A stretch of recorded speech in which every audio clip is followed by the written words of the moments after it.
Oh, you must be so glad to be in New York. The South is so racist. The South is so racist. Oh, you mean the part of the South that starts at Canada and ends at Mexico?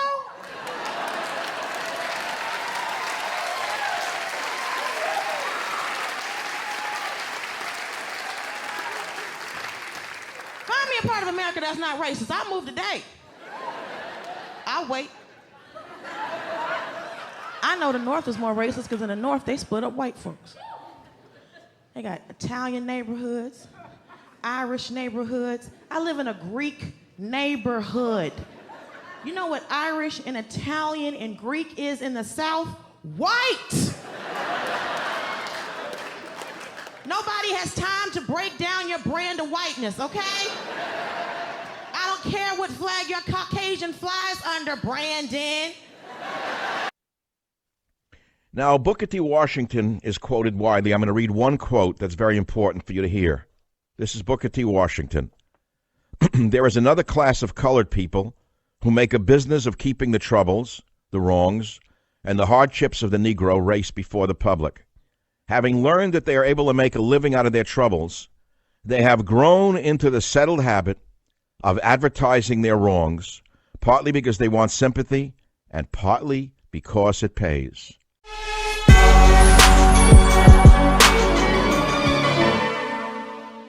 My friends, welcome to the Sheep Get Shared podcast, where here we talk about people, politics, and popular culture. I'm your host, the one and only Austin Creed, and my friends, look, this is going to be a very edgy show. This is going to be a very touching show. And I don't do this just to stir up controversy. I do this because I'm sick, and I'm tired, and I gotta air this out here. I'm sick of it. But I don't want to get too much focused on me. Instead, I want to focus on a question of the day. The question is America too obsessed with race? Now, I realize it's a very poignant question, and I realize that for a lot of people it's very uncomfortable. Because whenever you bring up race, as a white person, I'm supposed to get down on my hands and knees and kiss everybody's feet. Oh, I'm so sorry. I'm so sorry that I was born white. Can you please forgive me in my whiteness, and please forgive me for anything that I may or may not have done if I was in the country or not. I just want to sit here and I want to just tell everybody who's white, who's not white, everybody who's white, you need to listen up, because everybody who's not white is just better than you. They're smarter than you. They're stronger than you. In fact, they're probably better than you. You just stole everything from everybody because you're a racist pig. I'm not going to do that. Because guess what? I'm going to bring up something that's very uncomfortable for a lot of people. But I'm going to bring it up. And if you want to fact check me and tell me that I'm wrong, please, I invite you to do so. Please. Don't shy away on my account, please. I invite you to come and tell me I'm wrong. But unless I'm mistaken, planes, trains, cars, radios, telescopes, atomic energy, electricity, diesel, gasoline, and everything you do, including flushing your toilet, has all been made possible by the names of men such as Voltaire, Ampere, Castelli, Faraday, Ohm, Shockley, Teller, Hertz, Faraday, Einstein, and so-called dead white men. Now, I realize that there are other contributions that came from non-whites. I'm not saying that white men have created everything in society. That is false. I am aware of the Chinese and gunpowder, but they didn't take it far past pyrotechnics. I'm also aware of the zero of the Arabs. I'm not blind to that. And I am sure there are other contributions that came from non-whites. But the vast majority have come from white males. Now, that does not mean that anyone who is not a white male is inferior. That is not true. However, I am sick and tired of hearing that if you're white, you're no good, and if you're black, you're great. If you're brown, you're great. If you're white, you're no good, but if you're not white, you're great, and you can do no wrong in the court of public opinion. Well, I'm sick of it, and because I'm sick of it, I want to show you something. Look at this. Oh, you don't know what this is, do you? No, of course you don't. This is a picture taken in 1889 depicting three homeless boys, three white boys, by the way, huddling over a grate in New York City off Mulberry Street in Manhattan, in Little Italy, sleeping over a heated vent at the bottom of a tenement, huddling over it, looking for warmth, while one of the boys is holding on to another one who I assume is probably his brother. Three white boys, young, orphaned, homeless, poor, and then people want to, and they're suffering. Look at this. Hundreds of these kids, and they were all mostly white kids. In the late 1800s, they were beggars and urchins. They had nothing. And John Jacob Astor, a billionaire of his time, sent them out west because they had nothing and no one. And now I have to listen. Now I have to be upset or guilty about where my ancestors are today. I gotta listen to this garbage about how hard the immigrant has it and how privileged I supposedly am. And I gotta sit here and take the fact that, oh, you know what? Your ancestors had to work, and, 5 generations later, you might actually have a house and a couple of cars and you earned it. But you gotta move aside because now we gotta have everybody else who's now gonna go to the front of the line because, you know what? You were just born the wrong race, and you know what? You should feel honored to step aside for someone who's not white, and in doing so, you're a good American. That's the America of today. There was no secret handshake when you got to Manhattan through Ellis Island. It was like, hey, you. Yeah, it's you over there. Are you white? Oh, you are. Okay, great. Here's all this money, and here's all this opportunity, but don't tell people who are black. Don't tell people who are Hispanic. Don't tell people who are Asian, because they might catch on to us. There was nothing like that. Nothing. Zero. And I gotta listen to this garbage, how hard the immigrant has it, while pretending like my ancestors also weren't immigrants who came here and had to work their hearts out and die of a heart attack or die of drinking themselves to death. And I gotta listen to this garbage of how hard the immigrant has it today. Everybody has it hard. That's called earning your keep and paying your dues. And now I gotta listen to this rubbish about how hard everybody else has it, while pretending like my ancestors didn't kill themselves to get where I am now. And I don't have to kill myself every day getting to where I want to go to. And I gotta hand it, and the government's just gonna hand it out to everybody. And I can hear people already saying, "Ooh, Austin, you're so racist. How could you say that? You must be super insensitive. At the very least, you're racist." Oh, really? Really? Okay. I'll indulge you. Let's take a little look. Oh, wouldn't you know it? Oh, look. I have the definition of racism right here according to the Cambridge Dictionary.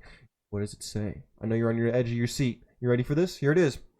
The definitions of racism is policies, behaviors, rules, etc. that result in a continued unfair advantage, affirmative action,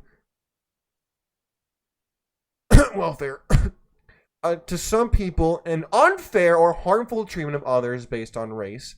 Another one is harmful or unfair things that people say, do, or think. Think now! Thought policing you based on the belief that their own race makes them more intelligent, good, and moral than other people of other races. Really? Does that sound familiar to anybody when they try to talk about how bad white people are? And how good, like the pro-blacks in the building, they want to talk about how great the black people are and how they're better than everybody. Everybody's just a person. Everybody's an individual. What race used to be just a part of who somebody was. Like a page in their history of where their ancestors came from.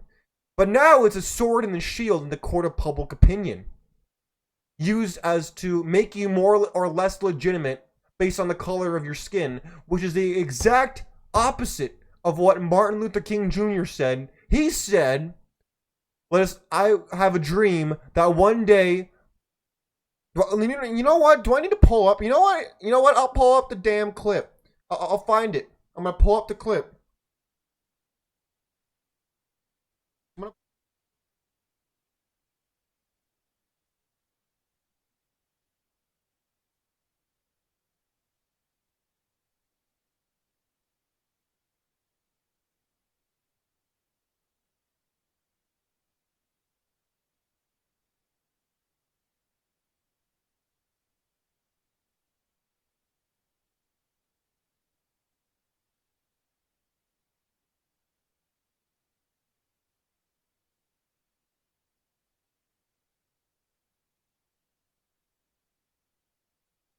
All right, let's find it. Oh, wait. There is that. Find it.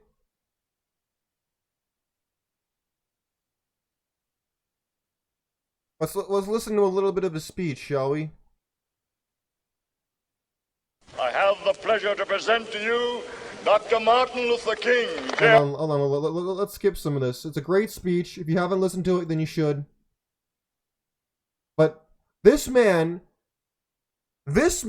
talked about how we want people to not be judged by the color of their skin, but by the content of their character. And now all we see today is people being based on the color of their skin and whether or not you're going to listen to them. Life of the Negro is still sadly crippled by the manacles of segregation and the chains of discrimination. 100 years later, the Negro lives on a lonely island of poverty. I have a dream that one day this nation will rise up and live out the true meaning of its creed. We hold these truths to be self-evident, that all men are created equal. That has nothing to do with someone's skin color and everything to do with who they are as human beings created by God. And yet I gotta listen to this garbage about how you're either good or bad based on your race. This is unbelievable to me. Completely un-American, by the way. What happened to this attitude? No, what happened to this attitude in America, man? I cannot believe this. I mean, it makes sense to an extent. Just look at E.B. Du Bois and look at the fact that Booker T. Washington warned that there was money in the race hustling business. I have a dream that one day on the red hills of Georgia, sons of former slaves and the sons of former slave owners will they be able to sit down together at the table of brotherhood. I have a dream. No one talks like this anymore. Now seriously, who talks like this anymore? This is fantastic. This man could speak. I know he had a lot of personal issues. I'm aware. I've read the history books. I'm aware he was not a perfect man. But this was one of the most seminal speeches in American history, and I want to keep listening to it. I hope I don't get copyright. One day, even the state of Mississippi, a state sweltering with the heat of injustice, sweltering with the heat of oppression, will be transformed into an oasis of freedom and justice. I have a dream. My 4 little children will one day live in a nation where they will not be judged by the color of their skin, but by the content of their character. I have a dream today. Beautiful.